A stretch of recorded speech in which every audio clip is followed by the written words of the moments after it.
After the end of World War II and the victory over Japan, Soviet troops temporarily occupied a significant portion of China. In the years that followed, they greatly assisted Mao Zedong in winning the Civil War. Despite this, Communist China did not become part of the USSR, nor was it even close to doing so.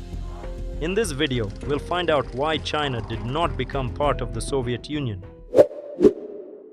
Victory in World War II brought the Soviet Union unprecedented influence on the world stage. However, another world power, the United States, also consolidated its influence in the same way. The end of World War II did not mark the end of conflict. A new form of confrontation, known as the Cold War, had now begun. Despite occasional clashes, each side maintained its own spheres of influence in Europe, Africa, and Asia. This allowed for the maintenance of a fragile balance of power in the world. However, once the final shots of the Chinese Civil War had fallen silent and the Communists took the helm, a new question immediately arose: China's accession to the Soviet Union. The inclusion of China within the USSR would have greatly strengthened the Union's position and disrupted the balance of power. This is because a Soviet-Chinese state, including the Warsaw Pact, would have occupied a significant portion of land stretching from Germany to Vietnam and India. It would have become a constant threat to Western democracies. Therefore, even the mere prospect of such an annexation, let alone its actual implementation, could have led to unpredictable consequences, including military conflict. Despite unconfirmed reports that Mao Zedong asked Stalin to incorporate China into the USSR, in reality, such a move was highly unlikely on the part of the leader of the Chinese Communist Party. Even during the Civil War and the conflict with Japan, the Chinese Communist movement was deeply nationalistic. When Mao proclaimed the founding of the People's Republic of China, his slogan was, "China has stood up," and given the history of excessive influence by European countries and Russia in the 19th century, which effectively turned the Qing Empire into a colony, it is unlikely that the new regime, which promised to liberate China from foreign domination, would have sought to become part of another country. China, both now and in the 1940s, was a vast country with an equally vast population. This created additional difficulties for joining the Soviet Union. It is quite logical that one part of the country was unable to maintain control over another, more populous part by force. In the case of China and the Soviet Union, China held a significant advantage. In 1950, its population stood at 543 million, compared to 179 million in the USSR.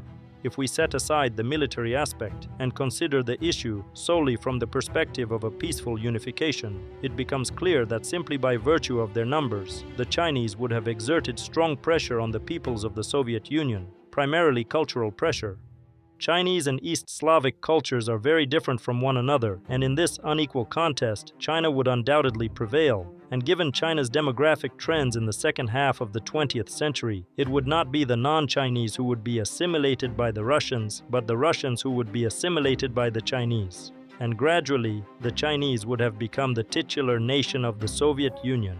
In addition to the reasons listed above, which created significant obstacles to the unification of the countries, the loss of power by the Soviet Union's leaders likely played the greatest role, since because of it, this issue was not even seriously discussed. In the 1940s and 1950s, the country's top leadership positions were held by people from Russia, Ukraine, and Belarus. The emergence of a powerful rival in the form of populous China would have shifted the balance of power.